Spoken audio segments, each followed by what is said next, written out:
अस्सलाम वालेकुम दोस्तों, मैं आपका भाई दिलावर। जैसा कि मैंने अपनी पिछली वीडियो में कहा कि हुकूमत में कुछ ऐसे शातिर दिमाग बैठे हैं जो कि ये समझ चुके हैं कि तरीक़े लब्बैक हर दफ़ा क्यों हुकूमत को घुटने टिका देती है। दोस्तों, वो वजह है उनका पाकीज़ा मकसद, वो मकसद जिसे हमारे मीडिया और हमारे निसाब ने बहुत कोशिश की दबाने की, लेकिन तारीख गवाह है इस दौर में भी जब मुसलमानों पर इतना क्रिटिसिज्म हो रहा है, अब भी कोई खादिम हुसैन रिजवी उस मकसद को लेकर निकलता है अपने चंद जांबाजों के साथ, तो पूरा पाकिस्तान उसके साथ खड़ा हो जाता है। लेकिन दोस्तों, मैंने अपनी पिछली वीडियो में यह भी कहा था कि इस मकसद को दबाने के लिए हुकूमत की तरफ से कुछ घिनौने खेल खेले जाएंगे। परसों बुलाएगी उलमा कॉन्फ्रेंस जिसे इमरान खान साहब ने खिताब किया, वो भी इसी एक घिनौने खेल की लड़ी थी। इस कॉन्फ्रेंस में हर मकतबा फ़िक्र के उलमा इकराम को बुलाया गया, जिनके आने का बड़ा मकसद यही था कि हम आज बादशाह के दरबार में हाजिर हो रहे हैं और हमने अच्छे तरीके से उसकी फर्माबरदारी करनी है। हो सकता है बादशाह की नज़र हम पर पड़ जाए और कुछ हमारे मुफाद में भी इजाफा हो सके। दोस्तों, इस कॉन्फ्रेंस में दो तरह की एक्टिविटी हुई, एक हुई आउटडोर और एक हुई इनडोर। आउटडोर वो हुई जिसमें इमरान खान साहब ने उलमा से खिताब किया और अपना विज़न उनके सामने रखा, और जो इनडोर एक्टिविटी थी वो ये थी कि तहरीक लब्बैक जब अपना एहतजाज लेके आ रही है तो उसे किस तरह डीमोरलाइज किया जाए, किस तरह अवाम की नज़रों में उसकी कदर कीमत कम की जाए। कॉन्फ्रेंस में शिरकत करने वाले उलमाए मशाइख की मैं बहुत ज़्यादा रिस्पेक्ट करता हूँ, लेकिन मैं एक सवाल उनके सामने रखना चाहता हूँ कि जब आपसे इमरान खान साहब ने इस बात पे मशवरा किया होगा तो आप भी तो मुसलमान हैं, आप भी ये सोचते कि ये सवाल तो आपसे हो ही नहीं रहा कि क्या गलत है और क्या सही है।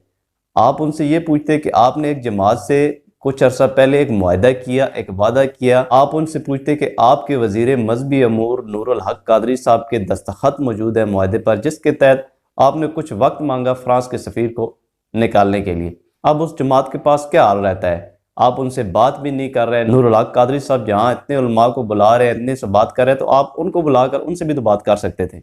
लेकिन दोस्तों, मैं यहाँ आपको एक बात बताना भूल गया कि इस्लाम की तारीख भी दो तरह के उलमा से भरी पड़ी है। एक है उलमाए हक, जिन्होंने हक की खातिर अपनी जानें दी, तकलीफ़ बर्दाश्त की, और दूसरा टोला है मुफाद प्रस्त टोला, जिसे हम दरबारी टोला कहते हैं, जो अपने थोड़े से मुफाद के लिए अपने भाइयों के बड़े मकसद को तहस नहस कर देते हैं। खैर, इस नाम नहाद उलमा कॉन्फ्रेंस को पूरे पाकिस्तान में दिखाया गया, और इसको दिखाने का मकसद ये था कि हुकूमत कोई गलत काम नहीं कर रही, कोई वादा खिलाफ़ी नहीं कर रही। अगर ऐसा होता तो उलमा कराम जो इस कॉन्फ्रेंस में शरीक हैं इसकी ज़रूर मुखालफत करते। एक तरह से वाज़ा पैगाम दिया गया कि जब तहरीक लब्बैक की बात हुकूमत न मानेगी और उसके बदले में उन पर बेरहमाना तशद्दुद किया जाए तो अवाम उनके लिए सड़कों पर न निकले, उनके लिए हमदर्दी न रखे। दोस्तों, ये तो बात होगी हुकूमत की। दूसरी तरफ तहरीक लब्बैक के नई अमीर हाफिज़ असाद हुसैन रिजवी साहब पूरे जोश व खरोश से पूरे मुल्क में खताबात कर रहे थे। जितने लोग खादिम हुसैन रिजवी साहब की ज़िंदगी में तहरीक से जुड़े थे, उससे दोगुने लोग उनके विसाल के बाद तहरीक से जुड़ रहे हैं, क्योंकि ऐसे तमाम लोग जो दिल में तो खादिम हुसैन रिजवी साहब के साथ थे, उनके मकसद को फॉलो करते थे, लेकिन कुछ दुनियावी मजबूरियों की वजह से पीछे हटे हुए थे।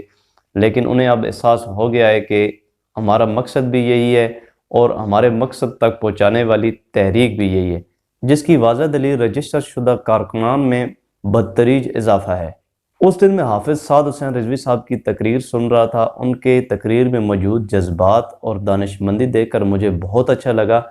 और दोस्तों, ये हाफिज़ साहब के लिए भी कुछ करने का वक्त है और दुनिया को बताने का वक्त है कि शेर का बेटा शेर ही होता है।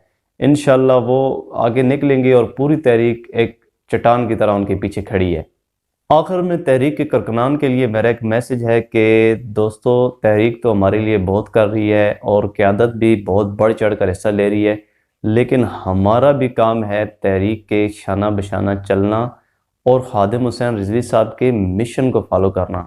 मिशन उनका ये था कि वो लाखों लोग लेकर भी चलते थे तो इस मुल्क के दरख्तों का पत्ता भी नहीं टूटता था, जिसकी वो बार बार दलील भी देते थे और हुकूमत को बताते भी थे कि हम कितने पुरअमन लोग हैं।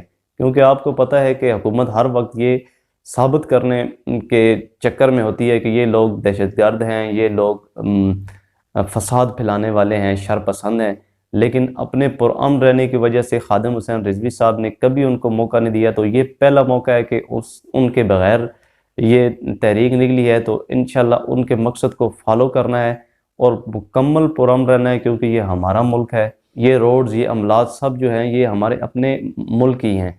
इंशाल्लाह इस मुल्क में ता क़यामत कायम रहना है और इसमें हमने और हमारी नस्लों ने रहना है। तो आपसे भी ये दरख्वास्त है कि पुरअमन तरीके से आगे बढ़ें और अपनी क़यादत के जो आर्डर्स हैं उनको फॉलो करें। अगर आपको मेरी वीडियो पसंद आई हो तो वीडियो को लाइक कीजिए और चैनल को सब्सक्राइब कीजिए। बहुत शुक्रिया।